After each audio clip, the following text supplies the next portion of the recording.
Amis débutants, bonjour. Aujourd'hui, on va parler de progression et de comment optimiser sa progression.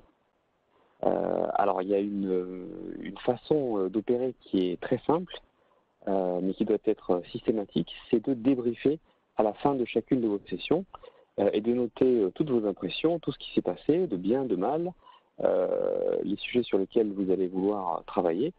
Alors, vous pouvez noter ça sur un papier, sur une feuille Excel. Je peux vous montrer moi comment je fais ça. On va commencer avec une petite feuille Excel toute simple.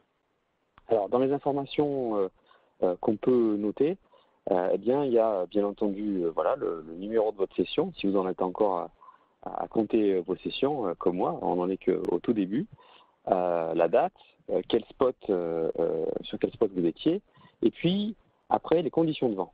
Très important, l'orientation, savoir si c'est side, si c'est onshore, offshore, etc. Bien sûr, on ne conseille pas de naviguer en conditions offshore en étant débutant, la vitesse du vent, et puis quel type de kite vous a accompagné, quelle planche vous avez pris, quel board, et ensuite là, dans la partie commentaire, vous allez pouvoir commenter tout ce qui vous passe par la tête, mais vraiment à chaud. Alors pourquoi noter ces informations ? D'abord, la priorité, c'est quand on est débutant, c'est d'être sûr de l'adéquation entre la taille de votre kite et le vent. Parce qu'au début, on a du mal à se caler, quelle taille je vais prendre. On arrive sur le spot, alors on voit des gens qui ont, je sais pas moi, qui ont des tailles en 12 mètres carrés, mais qui sont des gros killers. Et vous ne sentez pas, vous pensez qu'avec votre 9 ou 10 mètres carrés, ça peut passer.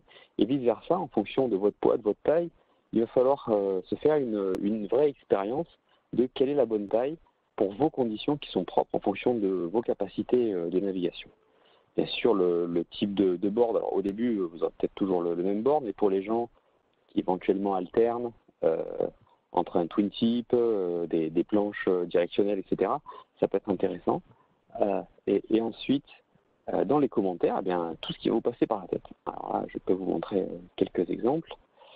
Voilà, au début, c'était les 5 premières sorties qui étaient sorties de stage, il n'y a pas grand-chose à noter. Et puis ensuite, vous allez noter tout ce qui peut être intéressant de conserver pour une session future. Alors, vous pouvez voir aussi ici, j'ai choisi moi de noter quelles étaient les conditions de vent.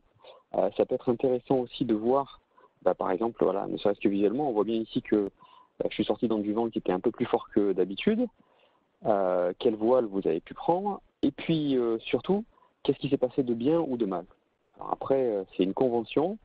Là, par exemple, sur cet exemple, j'ai choisi moi de mettre en orange tout ce qui était sécurité ou qui s'était pas bien passé. Là, dans cet exemple-là, c'est quoi ?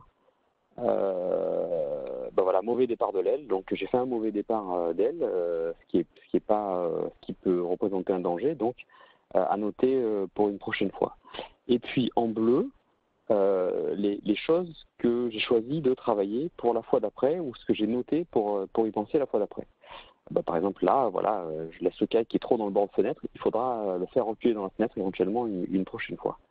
Alors je vous demande pas de vous spécialement de vous concentrer sur mes commentaires, c'est vraiment pour vous, c'est des commentaires qui sont vraiment personnels, mais je vous encourage à faire de même parce que en débriefant, ça se permet de vraiment se concentrer sur les choses importantes et d'optimiser votre progression pour une prochaine sortie. Voilà, c'était tout pour aujourd'hui. Bon ride à tous. J'espère que ça peut vous être utile. En tout cas, moi, ça me sert au quotidien. Donc, merci de suivre cette chaîne. À bientôt. Au revoir.